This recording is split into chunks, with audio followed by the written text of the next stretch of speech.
자, 통신공학의 그 기출문제 관련되는 그 풀이를 같이 쭉 공부를 하면서 진행하겠습니다. 우선 그 통신공학은 군무원 시험에 우리가 부과되는 과목이 통신공학 과목으로 부과되고 있습니다. 물론 통신이론하고 또 무선공학하고 또 유선공학의 일부분이 합해져 있는 게 통신공학이라서 출제 범위는 가장 넓게 광범위한 범위를 갖고 있지만은 오히려 한편으로는 범위가 넓기 때문에 시험 문제는 깊은 내용보다는 좀 넓게 골고루 출제가 되는 그런 경향을 갖고 있습니다. 우선 그 작년에 2017년도 같은 경우에도 시험 문항은 뭐 그렇게 아주 깊은 어려운 문항보다는 좀 넓게 분포를 갖고 있고 또 통신이론에 또 주가 되는 그 확률 부분도 2년 전부터 서서히 시험 문제에 나오고 있습니다. 그러니까 그런 출제 경향을 비춰가지고 그 일부에 관련되는 내용들, 물론 확률은 어떤 기본적인 뭐 이런 정도가 시험 문제에 나오고 있죠. 이제 일부 내용이 우리가 또 공부가 돼야 될 것이고, 그리고 통신의 기본이 되는 변복조, 변복조가 시험 문항수는 상당히 많다고 볼 수 있습니다.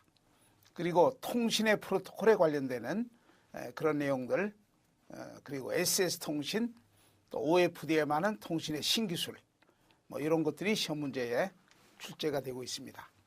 자, 이렇게 해서 2017년도부터 쭉 분석을 하면서 같이 쭉 문제 풀면서 진행을 해보겠습니다.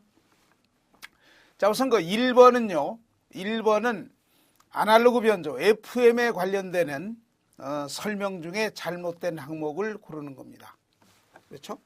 그래서 1번은 FM의 특징. 아날로그 변조는 AM하고 FM하고, 물론 PM은 FM하고 같은 부류로 이제 분류를 하고 있기 때문에 FM, PM 이렇게 우리가 구분할 수가 있습니다. 자, 1번은 3번이 틀렸죠. FM이라고 하는 것은 반송파의 진폭에 정보가 실리지 않기 때문에 진폭이 들쑥날쑥 변동이 되더라도 어떤 외부 잡음이나 방해나 간섭 신호가 부과되더라도 진폭에는 정보가 없는 겁니다. 그럼 수신기로 쏙 들어오면 리미터 배로 가지고 탁 쳐버리면 되죠. 그러니까 외부 잡음, 간섭, 페이딩, 에코 등등 외부 유도 현상의 강인성을 우리가 좋은 장점으로 갖고 있습니다. 이제 그런 반면에 단점도 있죠. 대역폭이 넓어야 된다 하는 안타까운 단점이 있고, 구성이 복잡하다 하는 단점이 있고, 그리고 꼭 기억해야 되는 한 가지 특수한 예외가 있었죠. CNEB가 전파 강도가 9dB 이상 강할 때는 강전개 통신에는 월등히 FM이 AM보다 SMB가 좋은 방식이지만은 오히려 약전개 통신에는 AM이 더 SMB가 좋아진다 는 그 스레시홀드 레벨, 한계 레벨이 있다 하는 것도 여러분들하고 같이 공부하면서 점검을 많이 했던 내용입니다. 그래서 1번은 3번이 틀렸습니다. 3번. 페이딩 현상과 외부 혼신 방해의 강함으로, 이건 맞는 거죠. 근데 미약한 약전개 통신에는 즉 그 스레시홀드 한계 레벨이 CNEB가 우리 전개 강도, 전파 강도 이렇게 칭하는 CNEB가 9dB 미만이 될 때는 약전개 통신에는 AM보다도 SMB가 떨어지는 안타까운 단점이 있다.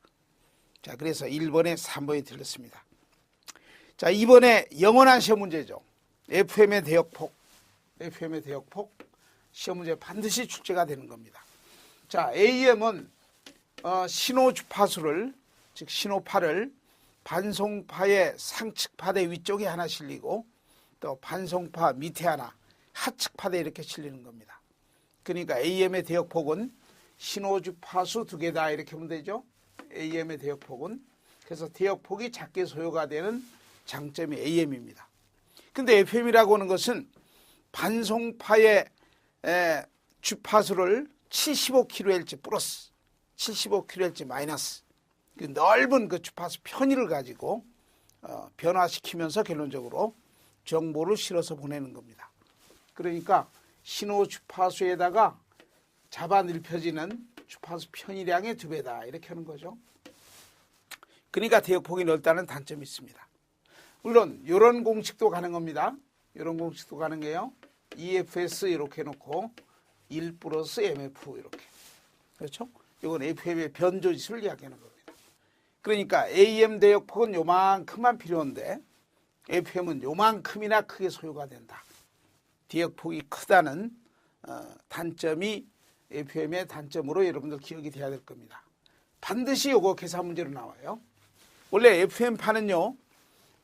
베셀 함수 가지고 스펙트럼 구조를 쭉 이론적으로 분석을 해보면 무수히 많은 측파대로 구성되어 있습니다. 그러니까 이론적으로 대역폭은 무한대예요. 그렇죠? 근데 무한대 대역폭은 실제로 실용상의 무한대 대역폭은 관리할 수 없기 때문에 칼스인한 사람이 99% 에너지까지 탁 잘라가지고 그 안에 측파대까지 묶어가지고 대역폭 공식을 이렇게 만들어 준 겁니다. 그러니까 위식이나 아래식이나 편안한 대로 쓰시면 되는 겁니다. 자, 근데 2번인 경우는 FM8을 식으로 썼죠. FM8 한 줄로 식으로 썼습니다. 그래서 그 중에 그 괄호 안에 들어가 있는 오른쪽 항에 16 사인 2파이 4 곱하기 10의 3승 t 하는 이 항목에 16이라는 게 바로 FM의 변조지수가 되는 겁니다. 그리고 신호주파수는 그 옆에 들어있죠. 사인 2파이 FS 하는 4 곱하기 10의 3승 4kHz가 신호주파수예요. 그렇죠? 그러니까 요걸 쓰면 더 빠르겠네요. 요거 쓰면 변조지수는 16이다 이렇게 볼 수가 있고, 그리고 음성주파수는 가장 높은 주파수가 4kHz까지 보낸다. 이렇게 되어 있습니다. 그러니까 2 곱하기 4 그러면 8이 되겠죠. 8 곱하기 17 그러면 몇 kHz 이렇게 대역폭이 쉽게 구해지는 겁니다. 자, 이렇게 해서 2번은 이렇게 해서 해보세요. 3번이 되겠네요. 3번. 이렇게 해서 하면 3번 되죠? 3번이 되는 겁니다. 자, 그 다음에 3번. 여러분들 안테나가 달린 모든 수신기는 슈퍼헤테로다인 방식이라는 거 기억합니까? 슈퍼헤테로다인 방식 혹은 IF 방식. 그렇죠? 왜냐하면 고주파는 이 반송파가 정보 실어가지고 쏙 들어와요. 근데 고주파는 증폭이 어렵습니다. 그러니까 정상적인 증폭이 힘들기 때문에 적절하게 낮은 고주파, 중간 주파수로 AM은 455kHz를 IF 중간 주파수로 쓰고 있습니다. 그래서 적절하게 낮은 고주파로 중간 주파수로 바꿔가지고 증폭을 많이 해서 그래서 파형 보이게 해놓고 그 안에 신호를 쏙 뽑아내는 슈퍼헤테로다인 방식을 쓰고 있다 하는 이야기예요. 근데 슈퍼헤테로다인 방식이 상당히 좋은 점이 있죠. 감도가 좋고 선택도가 좋고 충실도가 좋고 안정도가 좋고. 근데 이렇게 상당히 좋은데 IF라는 중간 주파수로 수신기 안에서 변환시키다 보니까 믹서 회로가 하나 들어갈 겁니다. 그리고 발진기에서 신호 하나가 더 올라가야 돼요. 그러다 보니까 그림자 신호, 영상 신호에 혼신 방해가 생긴다 하는 특유의 방해를 여러분들이 꼭 기억을 해줘야 되는 겁니다. 그렇죠? 그래서 방송국은 하나인데 소리는 두 군데서 난다 그 말이죠. 그래서 이게 영상 주파수의 혼신 방해가 아주 중요한 단점이 되는 겁니다. 자, 그래서 영상 주파수, 이미지 주파수라고 하죠. 그림자 신호. 영상 주파수는 수신 주파수에 IF를 더해주면 이게 발진 주파수입니다. 그렇죠? 그러니까 수신기에 괜히 발진기를 둬가지고 이 발진 주파수가 결론적으로 스피리어스로 막 치고 들어온다는 이야기죠. 그리고 또 IF를 만들어 놔가지고 IF도 고주파 아니에요? 그놈도 이제 지멋대로 막 무선 방식으로 재입력이 된다. 그러니까 요놈하고 IF하고 이렇게 사이좋게 들어오는 이런 주파수가 영상 주파수예요. 바로 요놈 때문에 결론적으로 영상 혼신이 생긴다는 걸 기억하셔야 됩니다. 그래서 AM은 중간 주파수가 455kHz가 되고 만약에 FM의 영상 주파수로 시험 문제 나왔더라고 하면 FM의 중간 주파수는 10.7MHz를 우리가 쓰고 있습니다. 지금은 요 AM이니까 요걸 쓰시면 되겠죠. 자, 이렇게 해서 455kHz라고 돼 있고, 그 다음에 수신 주파수는 1.5MHz, 1500kHz를 내가 수신했다 그 말입니다. 그렇죠?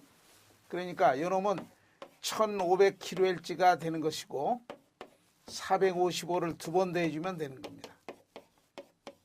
이렇게 해주면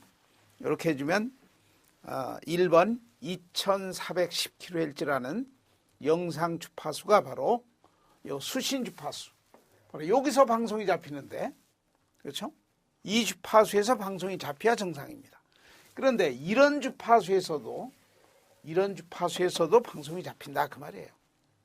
그래서 이런 주파수가 결론적으로 주변의 다른 전파를 방해치고, 또 요놈이 바로 요놈한테 치고 들어와서 방해를 유발하고 있다 하는 치명적인 단점이 혼신 방해가 있다 하는 걸 기억하셔야 되는 겁니다. 자, 이렇게 해서 3번은 1번입니다. 자, 4번은 좀 어려운 문제가 시험 문제로 출제가 됐습니다. 우리가 FM 신호가 어떤 주파수 성분들로 구성이 되어 있는지를 우리가 볼 수 있는 장치가 바로 스펙트럼 애널라이저가 있어요. 스펙트럼 애널라이저. 이것은 주파수 영역의 파형을 볼 수 있는 파형 분석기라고 불립니다. 그렇죠? 그러니까 우리가 AM파 같으면 막대기 세 개가 딱 보입니다. 이렇게. 그렇죠. AM파 같으면. 이 중에 가장 레벨이 큰 요 신호가 바로 캐리어, 반송파 주파수의 신호입니다. 반송파 신호예요. 그리고 요거보다 좀 주파수가 높은 요 위쪽에 요 신호의 한 반 정도 돼 보이는 요게 바로 상측파대 주파수의 신호입니다. 상측파대 신호예요. 그렇죠?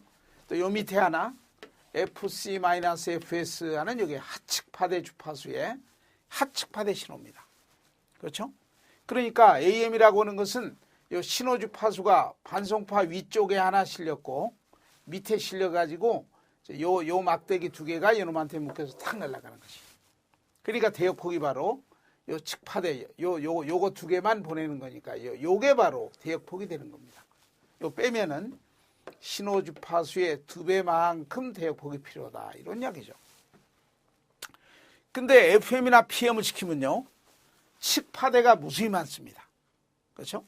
요게 제1상측파대가 되는데, 그 다음에 제2상측파대가 있어요. 제2상측파대. 요놈은 FC 플러스 EFS 이렇게 되겠죠.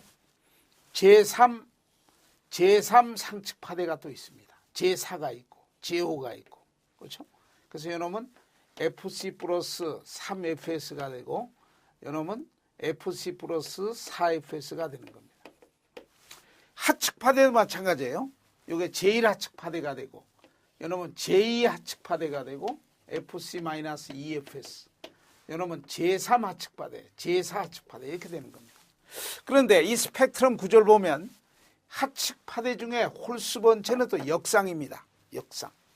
그렇죠? 홀수 번체 역상이다 이 말이니까 13579 요놈은 요 밑으로 이렇게 분포를 갖고 있습니다. 그렇죠? 이건 짝수고 요 홀수는 또 요놈이 밑으로 가겠죠. 이런 분포를 갖고 있다 이렇게 볼 수 있어요. 이것은 전부 수식적으로 해석을 해준 우리 베셀 함수의 공식을 대입해 가지고 주파수 영역에 존재하는 여러 형태 스펙트럼을 해석을 해본 간략히 그린 그림입니다. 이게.